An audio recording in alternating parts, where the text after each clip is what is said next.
అందరికీ నమస్కారం అండి.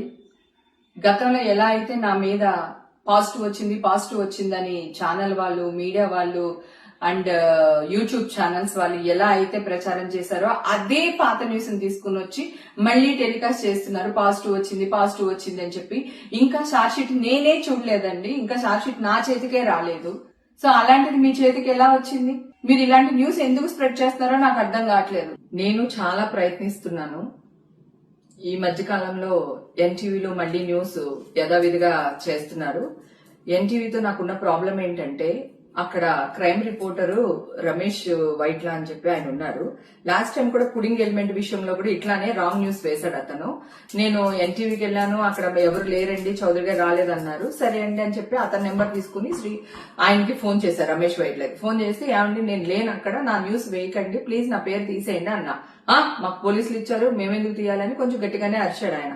అరిస్తే సరేనండి నేను మాట్లాడుతున్నాను, మీరు అరుస్తున్నారు, సరే మీరు ఎక్కడున్నారు చెప్పండి, నేను అక్కడికి వచ్చి మాట్లాడతాను అన్నా. Okay, Banjara hills police station దగ్గర ఉన్నాను రండి అన్నాడు. సో నేను ఇమ్మీడియట్ గా car Banjara hills police station కి వెళ్ళాను. వెళ్తే అక్కడ అతను లేడు. అక్కడ వాళ్ళందరినీ అడిగే మీడియా వాళ్ళని, ఏమండి రమేష్ వైట్ల ఎక్కడున్నారు అంటే లేదండి వెళ్ళిపోయారు అన్నారు. అంటే నేను వస్తున్నాను అని చెప్పిన తర్వాత కూడా అతను అక్కడి నుంచి వెళ్ళిపోయాడు.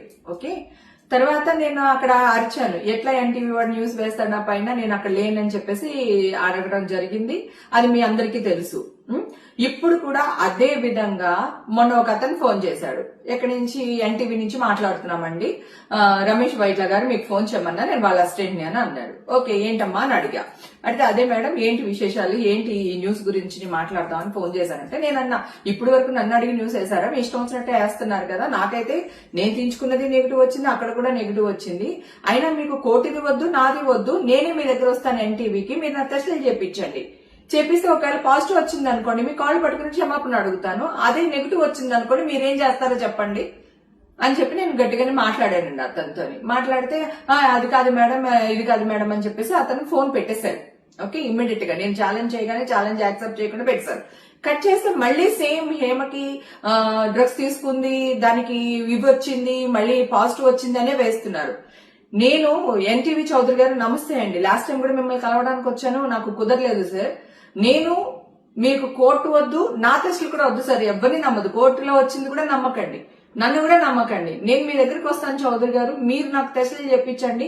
అలాగే టీవీ5 మీరు ఒక్కళ్ళే కాదు న్యూస్ వేసేది, టీవీ5 గానీ, బిగ్ టీవీ గానీ, ఆర్టీవీ గానీ, ఇవన్నీ కూడా ఇవే న్యూస్లు ప్రచారం చేస్తున్నారు సార్. నేను ఇంత గట్టిగా వాదిస్తున్నాను, మీరందరూ చాలా పెద్ద పెద్ద పర్సనాలిటీస్, పెద్ద పెద్ద వాళ్ళు మీరందరూని, మీ దగ్గర నేను ఒక ఛాలెంజ్ కి నించుంటున్నాను అంటే అర్థం ఏంటి సార్? మీరు పెద్దవాళ్ళు కనుక వయా మీడియాగా ఈ కింద ఏం జరుగుతుందో మీకు తెలుసో లేదో నాకు తెలియదు. నాయుడు గారు, టీవీ5 నాయుడు గారు, మీకు నేను 15-20 ఇయర్స్ అని తెలుసు సార్. గతంలో మీ ఇంటి పార్టీస్ కూడా నేను వచ్చాను, ఫంక్షన్స్ కి వచ్చాను, మీకు నా గురించి బాగా తెలుసు సార్, నేను ఎలాంటి దానిలో తెలుసు. రాత్రికి ఇంత మర్యాద రాలేదు సార్, హేమక్కని బిరుదు రాలేదు నాకు. నేను వాదిస్తూనే ఉన్నాను సార్, మా ఇంటికి వచ్చి బిర్యానీ పెట్టి లైవ్ లోకి వెళ్తే కూడా వాదిస్తుంది, బొకాయిస్తుంది అని వేశారు.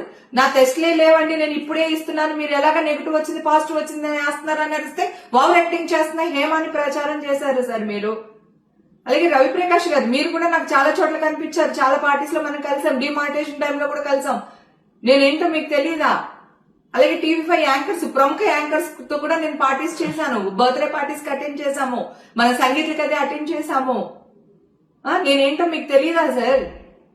సో దయచేసి మిమ్మల్ని అందరిని అడుగుతున్నారు, రాధాకృష్ణ గారు, ఏబిఎన్ రాధాకృష్ణ గారు, ప్లీజ్ అండి, మీరు పెద్దవాళ్ళు గనక మీ 4-5 డిసిషన్ తీసుకుని ప్రింటింగ్ మీడియా వాళ్ళని, యూట్యూబ్ మీడియా వాళ్ళని, మీ మీడియా వాళ్ళని ఒక చోట చేర్చుకుని మీరందరు డిస్కషన్ చేసుకుని నన్ను పిలవండి సార్, ఎక్కడికి రమ్మంటారో చెప్పండి, నేను వస్తాను. డ్రగ్స్ అనేది నా బాడీలోనే ఉంటది కదా సార్, నాకు టెస్టులు చేయించండి అంటున్నాను కదా, నేను పబ్లిక్ గా వస్తాను అంటున్నాను. ఒకవేళ పాజిటివ్ వచ్చింది అనుకోండి సార్, మీరు ఏ శిక్ష వేసినా నేను భరిస్తాను, ఆ శిక్షను అనుభవిస్తాను నేను.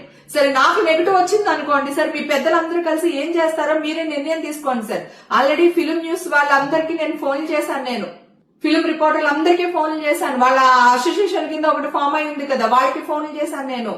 సాక్షి టీవీ స్వప్నతో కూడా మాట్లాడాను. అలాగే డిజిటల్ మీడియాకి సంబంధించి గ్రేట్ ఆంధ్ర మూర్తి గారితో ప్రేమతో కూడా డిస్కషన్ చేశాను. లక్ష్మీనారాయణ ఎన్టీవీ, మన ఇది వరకు మీ టీవీలోనే పనిచేసే వాళ్ళు ఎన్టీవీలో, ఇప్పుడు టీవీ9 కి వచ్చారు, అతనితో మాట్లాడాను, రాంబాబుతో మాట్లాడాను, నాయుడుతో మాట్లాడాను, స్వప్నతో మాట్లాడాను, తర్వాత శేఖర్, వంశీ, మా ఫిల్మ్ న్యూస్ వాళ్ళు ఎవరైతే ఉన్నారో వాళ్ళందరితో మాట్లాడాను సార్. నాకు టెస్టులు చేపించండి, మీరు ఎక్కడికి రమ్మన్నా వస్తాను, మీరేం చెప్పినా చేస్తాను, ఒకవేళ పాజిటివ్ వస్తే మీ ఇష్టం అని వాళ్ళందరితో కూడా మాట్లాడాను సార్. నేను మాట్లాడిన తర్వాత కూడా ఎగైన్ ఈ న్యూస్ లో వస్తున్నాయి. మేమే చూడలేదు సార్ ఇంకా షార్ట్ షీటు, మీ దాకా ఎలా వస్తుంది? ఎవిడెన్సెస్ ఏంటి సార్ నాకు అర్థం కాదు. ఈ న్యూస్లు మీరు వేయడం వల్ల మీ న్యూస్లు చూసి మా అమ్మకి యాంగ్జైటీ అయిపోయింది. మొన్న నైట్ ఇక్కడికి తీసుకుని వచ్చారు సార్. నిన్నంతా నీమ్స్ లో ఉండి డాక్టర్ భూషణ్ గారు మా అమ్మగారికి ట్రీట్మెంట్ చేస్తున్నారు. 75 years మా అమ్మగారికి. ఆవిడకి 2 కిడ్నీలు పనిచేయవు సార్, 70% పనిచేయవు ఆవిడకి. బ్లైండ్ లో క్లాట్ ఉంది దానికి. ఈ గుండు పడుకున్నది గుర్తులేదు, గోరెట్టుకున్నది గుర్తులేదు, ఊడ్చిరాట్మనంట ఏడు చెప్పుకున్నారు అంతే. అదే అది కూడా గుర్తులేదు నాకు. మీ వల్ల నేను పరువు కోసం చచ్చిపోతాను సార్, పరువు కోసం చచ్చిపోతాను నేను.